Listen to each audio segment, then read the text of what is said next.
Hello my people! This is where we parked last night. Right here in the parking lot, right next to the sea. We're currently in a town called Bari, here in the south of Italy, and we arrived here yesterday via ferry all the way from Albania. Italy! Yes! Buongiorno, Italy! So we heard that Bari has a very unique food scene, so we thought this place would be the perfect place to start our Italian affair road trip by eating some of the Italian food, because while we're in Italy, we need to eat the food.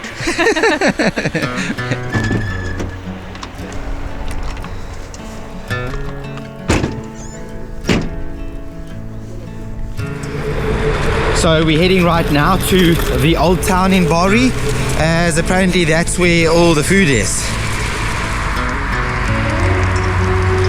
Hello baby! Woo! Bye baby! Ah, this is not good doing it with one hand.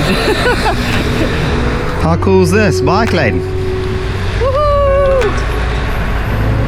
Wow, how cool is that? Locked.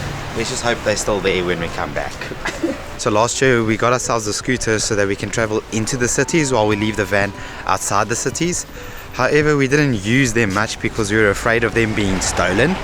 But we decided this year that can't stop us. We're just going to use the scooters, and if they get stolen, they get stolen. But at least they won't. Yeah, but at least we've put them to practice and to good use. No point in living our lives worrying about stuff like that. This is exactly what I pictured an old Italian town to look like.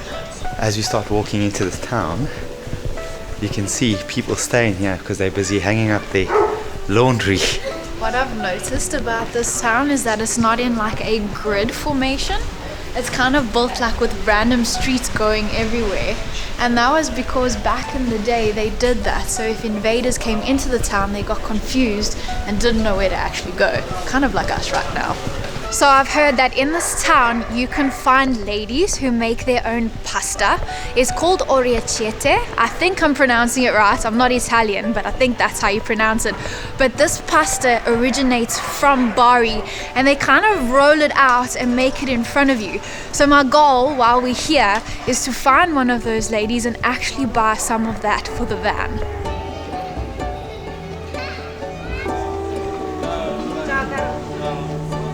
So we come to this place called Mastrosios Shop. Mastrosisao. Yeah, that's wrong. Yeah, I'm probably pronouncing it wrong. Sorry guys, don't hate us. But one of the things on our list that I wanted to eat while we were here in Bari is a panini. Oh, yeah, right? Oh my gosh, look at that. Ooh, ooh, ooh.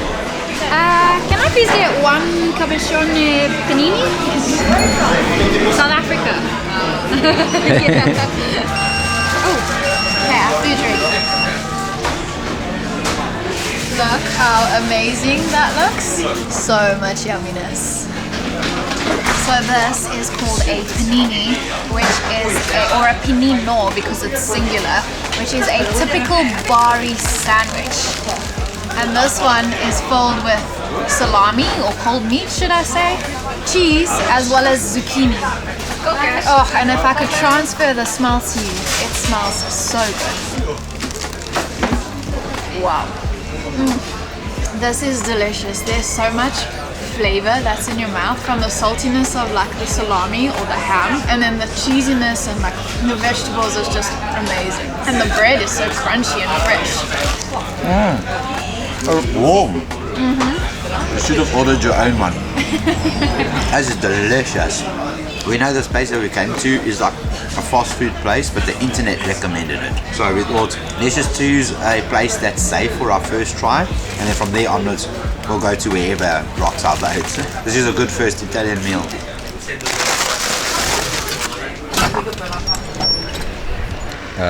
Whoops. I forgot the bag, hey. Almost forgot our bag. Okay, that was almost not off to a good start, hey. But I'm glad that we only got one panini because my goodness, that was so filling.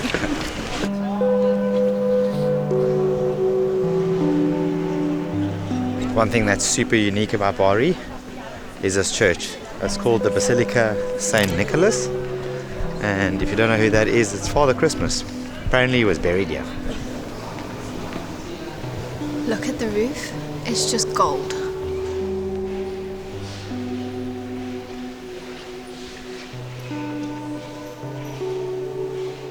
We don't walk often into such basilicas or churches like that, but that one was unique.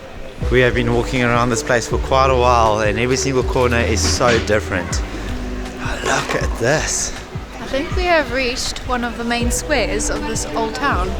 I just love the stone and the architecture and all of like the alleyways. It just gives this like medieval type vibe. Feels like Italy. It does, Italy. This is apparently the old road. So this entire area has covered the old road, but they've preserved this part. So there you can see smaller stones, which is the old road, which was built way back then. And then even still way back then, they built a new road, which is these thicker ones. And over here you can see the wear of the carts. How cool is that? You can see like the older road, the first layer, Yeah. it has like all of these irregular stones and they just like mismatched placed. Whereas the newer road that they built, which is the second layer, the stones are more like regularly shaped and actually bigger rocks, and they've been fitted perfectly. Yeah, goes to show you how technology advanced by just looking at one little piece. It's really cool that they still have this here. I think we have found the ladies that make the pasta. I'm like a little kid at a candy shop. This is so exciting. Sciamani, tutta Verona, forza! Here you can see to our left and to our right is where the pasta is. So this is the typical orecchiette pasta that is found here or originates here in Bari. And they kind of look like an ear because of their concave shape. Like if you look at them, it literally looks like an ear. But it's all handmade here by these ladies outside of their houses. And I really want to get a bag for our van. You make yourself? Yeah? Da dove? Da dove? Sir? Where are you from? South Africa. Oh! Far away. Vicino, vicino! So she's just cutting it and then she'll roll it in order to make this shape. So there she's just done it. Oh, just with a knife. You make it so quickly. By the time she's done it, eventually it looks like this or like these ones over here. We can get 1 kilo. Sì. Grazie. Becca, aperitivo. Taralli, Grazie. momento. Oh, grazie. Thank you. Ciao! Ciao. Thank you. Bye. Thank you. It looks like the pastas dry out and then they get a lot smaller, but they come in all different colors. Look at that. And she's also given us some traditional pralini. What's that? Oh, and look, she's even on the packaging, so she clearly makes it herself. It's a famous old lady. Leanne thinks the lady just gave that to us. We paid €5 for 1 kilo pasta, but she took €10 and she was like, thank you. So Oh, whoops. yeah, so we paid for the other stuff. Oops. They found a place that's got panzerotti apparently. 1 or 2? One. 1. Yeah, if Italian beer is only Peroni. Peroni or Drea? For me, Drea. 1 Drea, 1 One. Peroni. Yeah. Ready to Grazie. go? No. Oh, sit down. Okay, please. Oh, okay. Okay, Grazie. thank you. Our guy said we can sit down and he'll bring it to us. Well, this is it. This is it. I've got the Peroni beer, and you've got the. It's just in a Peroni glass, but you got the. What was the other one? Dreher. A Dreher. We're having a beer because at CKRiskG1, that's how I say your name on YouTube. But you're always sponsoring us and giving us super thanks, so this one's for you. Thanks. Yeah. Cheers. Thank you so much. Cheers. Our first beer in Italy. Prego. I don't know. I don't know how to say cheers yet. That's good. Mine's pretty good too. You like? Yes, it's very good, thank you. Cheers. How do you say cheers? Cheers. Cheers. Salute. Salute? Italian salute. Salute. Oh, okay. Cheers. Salute. Sante. Salute. Salute. Ah, Like salute. salute. Ah, okay. Where are you from? South Africa. Thank you. So this is called a panzerotti. It's basically like a small calzone pizza, if you could say, because it's got mozzarella and tomato base inside. But one of the friends that I used to go to school with said to me that we have to have one of these in Bari because these are actually popular or made here in Bari, and you don't really get them anywhere else in Italy. So this is where we have to eat it. Oh, look at all of that goodness. Yummy. Ooh. That's very cheesy. But it is so yummy. Thank you, Daniela, for this advice. These are really, really good.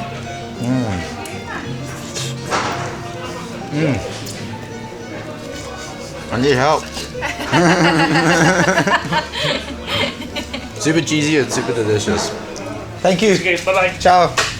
While we were sitting over there, we saw a few people busy walking with something that I saw them buying like right over here. So I think we're gonna check what it is and then make our way to the van. Cagliose da Maria. Yeah, that's what the people were eating. They were eating this thing here. Oh, and there she's busy frying some. Tell the people. Ciao. It's a chow dog, so ciao. You're just silly. I'm being silly. Looks like they're ready.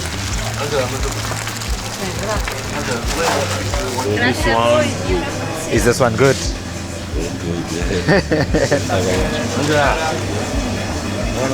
Pagato lui, offre lui. Oh, really? Oh, grazie. Grazie. Oh, thank you. Yeah, take. Please, take. Take more. You want more? Oh, okay. Okay. Grazie. You want to taste one now? Oh, we'll taste one now. Oh, he paid for us for some reason. It's polenta. Oh, okay. Oh, You like? it tastes like salty. popcorn. Similar. Popcorn, yeah. Similar. Similar. Oh, very good. You take No, more? no, no. No, it's okay. Grazie. Grazie. Buon Grazie. viaggio. Okay. Buonanotte. Vai. Buonanotte. Nick. Leanne. Aliana, piacere. And Daniel. Daniel, piacere. Nice to meet you. Bye, Nick.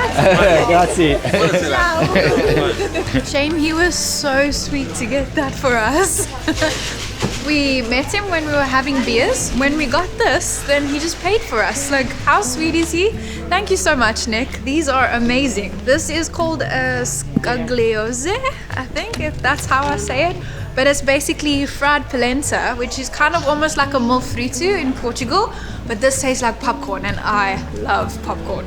So far, Italy is off to a very good start, and this is just the beginning of our Italian affair. So very excited. I hope our scooters are still there. Yes! Still here!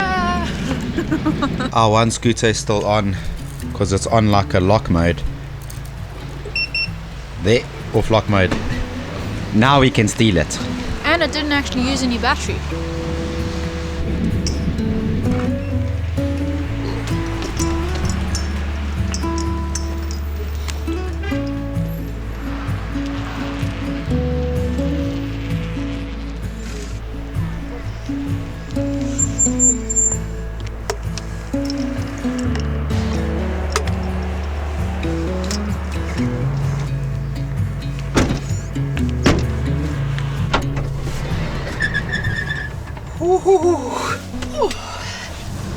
Oh, it's cold. It's freezing out there. I need a hot chocolate to defrost. Time to close up so we are not a fishbowl to everyone outside. Okay, Borky, what's for dinner? We just spent the whole day eating. Are you mad? I want more of that popcorn stuff. Oh, that stuff was good, hey? Good morning, guys. We have some fishermen this morning. Check, there they are, just fishing. We've also woken up this morning to some condensation on this part of our roof. which we need to sort out. We have managed to sort out the condensation on the rest of the van, as all we needed to do was just keep some windows and then the rooftop vent open to allow circulation. But it seems like the condensation is only happening on the steel that is directly outside and inside, so the particles are connecting to the cold metal. If anybody has an idea of how we can sort that part out, please let us know in the comments below. I'd appreciate it. Are you done brushing your teeth? Are we ready to go? I think so. Are we ready to go? No, I need to put makeup on first. So do you want to tell the people where we're going this morning? We are going to a city, or a little town, should I say. It kind of looks like a fairy tale town called Alberobello. Alberobello. Alberobello. Alberobello. So while Leanne does makeup, I thought I'd start the van to get it warm already. We're about an hour away from Alberobello, so it's not too far of a drive. Thank you for the keys, baby. Give me my keys.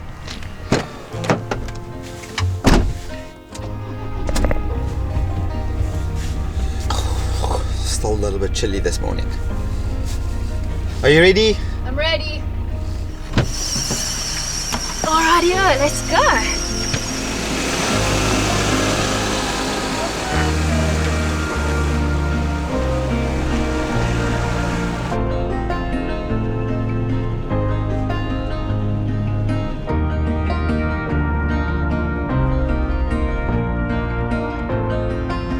I must admit that when we were coming back to Big Red, I was quite nervous to sleep in wild camp spots or random car parks again in Big Red, especially because we've been back home and we've been staying in a house. But I must say that staying in the car park that we did the last couple of nights, it came back so naturally to me that it just felt normal. I wasn't creeped out by our surroundings at all.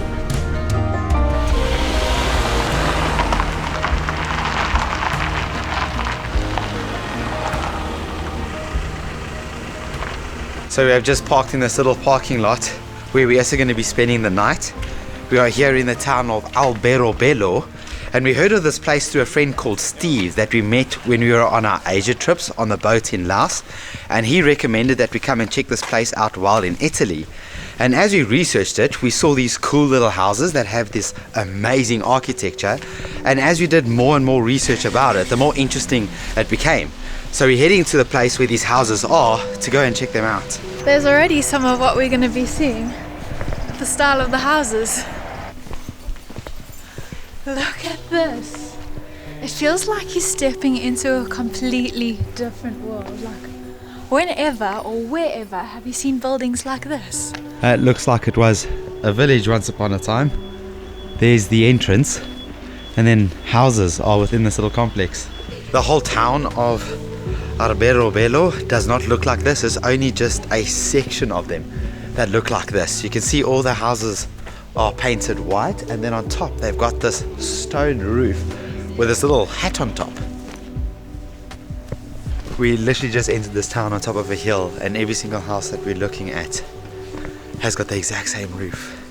So these conical shaped roofed houses are known as trulli houses, and they date back to the 14th century.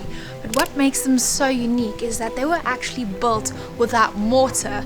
So they are only built in a dry stone technique where they've taken the stone and layered them upon each other to make this cone shape of the roof. You can see here is like a stone that's been laid on top, like Leanne said, and another one on top and another one on top. There's no mortar in between this, so this is actually like completely loose if you had to remove all the stone. They built these roofs up without the mortar because permanent structures under the Spanish rule back in the day used to be taxed. So when the tax man came, they used to take all of these stones off so that it looked like they had no roof, so they couldn't be taxed by the tax man. And then when he left, then they would build it up again.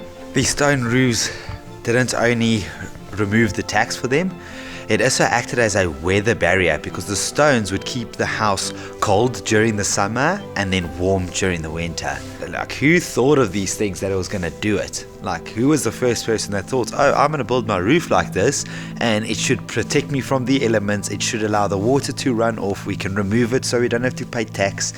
clearly one man in the village did it, and then everybody was like, oh, you're a clever guy, I'm gonna do the same as you. And then it turned out to be an entire village doing the exact same thing. By the looks of these houses, they are so close to each other. So I don't know how the tax man came here and said, well, you guys are not living in here, so I'm not going to tax you, because it looks like a settlement. It looks like a village. But I guess they got away with it. So I've been researching why these truly houses have different symbols on them, and they to ward off evil spirits and bad luck. It feels like this is a scene to a movie. It does, like you're on a movie set for something. Yeah, like Hobbit 4 or something. Just got different Hobbit houses. Yeah, it really has a completely unique feel to this place. Walking the streets, and to think that people walked here like 600 years ago, and it looked somewhat similar to this. So cool. Really cool.